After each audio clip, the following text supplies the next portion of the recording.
সালামু আলাইকুম।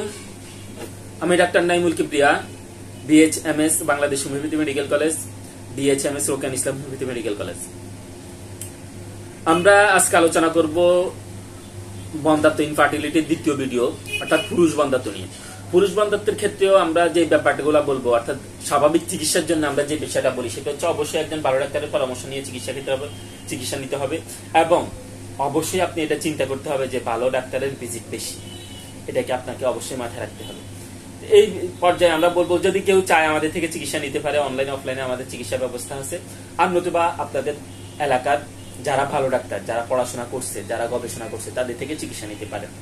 তো এই পর্যায়ে আমরা বলবো যে ইনফার্টিলিটিতে অর্থাৎ পুরুষ বন্ধ্যাত্বে কি কি কারণে পুরুষ বন্ধ্যাত্ব হয়। প্রথম বন্ধ্যাত্ব নিয়ে আর একবার বলে ফেলি, সেটা হচ্ছে বন্ধ্যাত্ব মানে হচ্ছে 1 বছর কোন রকম ব্যারিয়ার ছাড়া, কোন রকম প্রোটেকশন ছাড়া যদি সহবাস করে এবং কনসেপ্ট না হয়, অর্থাৎ গর্ভ সঞ্চালন না হয়, তখন আমরা এটাকে বন্ধ্যাত্ব বলি। তো এই বন্ধ্যাত্ব পুরুষ এবং মহিলা দুজনের কারণে হতে পারে। তো আমরা গত ভিডিওতে মহিলাদের বন্ধ্যাত্বের কারণগুলো নিয়ে আলোচনা করছি। আজকে আমরা আলোচনা করব পুরুষের বন্ধ্যাত্ব কেন কেন হয়, পুরুষের বন্ধ্যাত্বের কারণগুলো নিয়ে আলোচনা আমাদের আজকে। তো পুরুষ বন্ধ্যাত্বের কারণের মধ্যে আমরা সর্বপ্রথম যে ব্যাপারটা দেখি সেটা হচ্ছে স্পার্মের অস্বাভাবিক তৈরি হওয়ার কারণে সমস্যা। স্পার্ম অস্বাভাবিক তৈরি হওয়ার কয়েকটা কারণ থাকে, কয়েকটা কারণ, প্রায় আমরা 8টার মতো কারণ দেখি যে স্পার্ম অস্বাভাবিকভাবে তৈরি হওয়া। প্রথম ব্যাপার হচ্ছে জন্মগত ত্রুটি।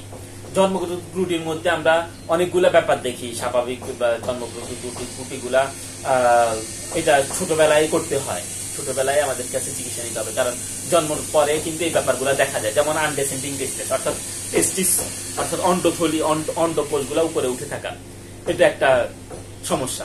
এরপরে আমরা দেখি অতিরিক্ত এই হাইপোস্পারডিয়াসিস। হাইপোস্পারডিয়াসিস হচ্ছে পুরুষের জন্মগত ত্রুটি, যেটার মধ্যে মূত্রনালীর সঠিকভাবে জায়গার মতো থাকে না, সঠিক জায়গার মতো থাকে না। এটার কারণেও এইটাও জন্মগত ত্রুটি। এগুলোর জন্য আপনাকে প্রথম থেকেই চিকিৎসা নিতে হবে, জন্মের পরে এটাকে চিকিৎসা নিতে হবে। এরপরে আমরা আরেকটা ব্যাপার দেখি, সেটা হচ্ছে জেনেটিক রোগ। সেটা হচ্ছে যে যেই নালী দিয়ে স্পার্মগুলো আসবে, ওই নালীতে কিছু সিলিয়া থাকে।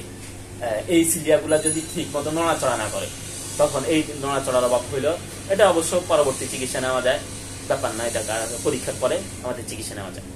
এরপরে আমরা যে ব্যাপারটা দেখি সেটা হচ্ছে ইনফেকশন। অন্ডকোষে যদি ইনফেকশন হয়, ইনফেকশন জনিত কারণে আমাদের এই বন্ধ্যাত্ব তৈরি হয়। ইনফেকশনের মধ্যে আমরা যেটা দেখি মামস অর্কাইটিস। মামস অর্কাইটিস হচ্ছে কোনো সময় যদি কারোর মামস হয়ে থাকে, মামস হয়ে পরে এটা অন্ডথলিতে অন্ডকোষে ইনফেকশন করে।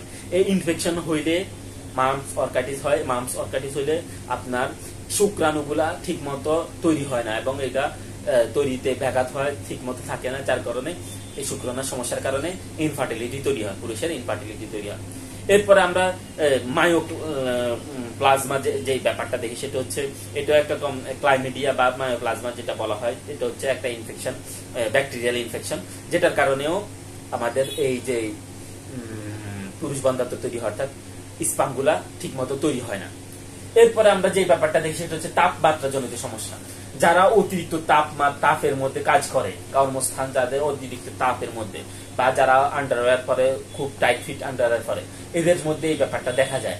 তো এদের এই সমস্যা, তাপমাত্রা জনিত সমস্যার জন্য আপনার এই যে স্পার্মগুলা স্বাভাবিকভাবে তৈরি হবে না, এগুলা মারা যাবে, সময়ের আগে মারা যাবে এবং এগুলা যেভাবে তৈরি হওয়ার এভাবে হবে না। এরপরে আমরা যেটা দেখি সেটা হচ্ছে অন্তঃক্ষরাগ্রন্থি বা হরমোনাল সমস্যার কারণে। হরমোনাল সমস্যার মধ্যে আমরা যেটা দেখি সেটা হচ্ছে হাইপোথ্যালামিক ডিসফাংশন, অর্থাৎ হাইপোথ্যালামাসের যে হরমোনগুলা, এগুলা যদি অস্বাভাবিকভাবে আসে। এরপরে পিটুইটারি ফেলিউর, অর্থাৎ পিটুইটারির যে হরমোনগুলো, এগুলা যদি ঠিক মতো না আসে, বা মনে করেন প্রোলেক্টেমি, অর্থাৎ এটা পিটুইটারি একটা হরমোন, প্রোলেক্টেমি অর্থাৎ প্রোলেকটিক হরমোন যদি বেশি থাকে পুরুষের, তখনও এই ইনফার্টিলিটি দেখা যায়। এরপরে দেখা যায় যে জিনগত সমস্যার কারণে হয়। জিনগত সমস্যার মধ্যে আমরা যেটা দেখি সেটা হচ্ছে স্বাভাবিকভাবে ক্রোমোজোম থাকবে 46টা। 46টা ক্রোমোজোমের জায়গায় যদি 47টা ক্রোমোজোম থাকে, তখন এদের এই 47টা ক্রোমোজোমের কারণে বা 46টা ক্রোমোজোম, অনেক সময় দেখা যায় যে 47টা ক্রোমোজোম না, কিন্তু ওয়াই ক্রোমোজোমটা তার মধ্যে একরকম মুছে মুছে যাওয়া, মানে এটা এটা ঠিক মতো পাওয়া যাচ্ছে না, তখনও এটা এই সমস্যাটাও আমাদের এই সমস্যার কারণেও পুরুষের বন্ধ্যাত্ব হয় এবং এগুলাও চিকিৎসা হয় আলহামদুলিল্লাহ। এরপরে আমরা যে ব্যাপারটা দেখি সেটা হচ্ছে আয়োক্টোজেনিক বা চিকিৎসার কারণে বিভিন্ন রকম চিকিৎসা, যেমন রেডিয়েশন, ক্যান্সার, এইসব কারণে যারা চিকিৎসা করে, সাইটোটক্সিক ড্রাগের কারণে, নিউট্রো ফাংশনাল মেডিসিনের কারণে, এরপরে অ্যান্টি ডিপ্রেশন, অ্যান্টি কনভালশন এবং অ্যান্টি হাইপার টেনসিভ মেডিসিনের কারণে এই বন্ধ্যাত্ব তৈরি হইতে পারে। এরপরে ইমিউনোলজিক্যাল ফ্যাক্টর, অর্থাৎ অ্যান্টিবডি যদি অ্যাগেনিস্ট হয়, অ্যান্টিবডি যেটা অ্যান্টিবডি অর্থাৎ রোগ প্রতিরোধ ক্ষমতা যদি আমাদের স্পামের অ্যাগনিস্ট, স্পামের সারফেসের অ্যাগনিস্ট হয়, তখনও এই পুরুষ বন্ধ্যাত্ব আসবে বা আসতে পারে। এরপরে আমরা যে ব্যাপারটা দেখি সেটা হচ্ছে কমন ভাবে যে সমস্যা দেখা যায়, সাধারণ কারণ হিসাবে বলা হয়, যেটা হচ্ছে অতিরিক্ত মোটা হয়ে যাওয়া বা অতিরিক্ত স্মোকিং করা বা দেখা যায় যে নিউট্রিশনের অভাব থাকা, এগুলার কারণেও পুরুষ বন্ধ্যাত্ব তৈরি হয়। আমাদের ভিডিও যথেষ্ট বড় হয়ে যাচ্ছে, তবু আমরা এটা শেষ করি, কারণ আমাদের আরো 3টা ব্যাপার আছে। 3টার মধ্যে আমরা যেটা দেখি সেটা হচ্ছে obstruction in the efferent duct, অর্থাৎ যেই নালী দিয়ে স্পাম গুলো আসবে, এই নালীতে যদি কোন রকম বাধা প্রদান হয়, বাধা খায়, তখন এই পুরুষ বন্ধ্যাত্ব হবে। যেমন ইনফেকশন হয়, যদি টিউবারকুলার ইনফেকশন হয় এই নালীর মধ্যে ইফারেন্ট ডাক্টে, তারপর সার্জিক্যাল ট্রমা থাকে, যদি কোন রকম সার্জারির কারণে এটা আঘাতপ্রাপ্ত হয়ে যদি ইনফেকশন হয়ে যায়, তারপর অবস্ট্রাকশন হয়ে যায়, তারপরে ইউনিভার্স সিনড্রোম, এই যে এটা সিলিয়াগুলো যদি ঠিক মতো কাজ না করে, এটার কারণে হতে পারে। এরপরে যেটা আমরা 3য় নাম্বার মূল কারণ দেখি সেটা হচ্ছে failure to deposit sperm high in the vagina, অর্থাৎ যে ভ্যাজাইনা পর্যন্ত যে স্পাম পৌঁছাবে, এই পৌঁছানোর যদি অক্ষমতা থাকে, তাহলেও আমাদের এই পুরুষ বন্ধ্যাত্ব হইতে পারে।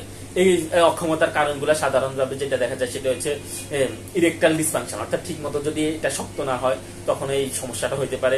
ইজাকুলেটরি ডিফেক্ট, অর্থাৎ যেভাবে এটা আউট হওয়ার কথা, ভাবে যদি আউট না হয়, তখন এই ফেলিউর হইতে পারে বা ওখানে পৌঁছাইতে সমস্যা হইতে পারে। তারপর হাইপোস্পাডিয়াসিস, অর্থাৎ সিলিয়াগুলো যদি সমস্যা হয়, তখন এটা পৌঁছাইতে সমস্যা হইতে পারে।